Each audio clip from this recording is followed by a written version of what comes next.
Planter's Punch is a classic rum-based cocktail known for its fruity and tropical flavors. It's perfect for summer evenings and tropical get-togethers. You will need the following ingredients: 1½ ounces dark rum. Use a quality dark rum for deeper flavor. ½ ounce fresh lime juice. Freshly squeezed for best flavor. ½ ounce simple syrup. Equal parts sugar and water. Dissolved 1 ounce orange juice. Freshly squeezed is preferable. 1 ounce pineapple juice. Adds a tropical touch. Dash Angostura bitters. Adds complexity and depth. To taste, Grenadine, for color and extra sweetness. Garnish orange slice, for visual appeal. Garnish maraschino cherry. Adds a sweet finishing touch.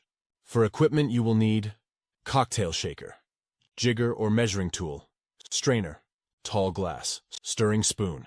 Here are the instructions. Fill a cocktail shaker with ice. Pour in the dark rum, lime juice, orange juice, pineapple juice, simple syrup, and a dash of Angostura bitters. Shake well until the mixture is well chilled. Strain the mixture into a tall glass filled with ice. Add grenadine to taste, allowing it to settle at the bottom to create a gradient effect. Garnish with an orange slice and a maraschino cherry. Stir gently before serving to combine the layers. Planter's Punch is believed to have originated in Jamaica. Its recipe was first documented in an 1878 edition of Fun magazine.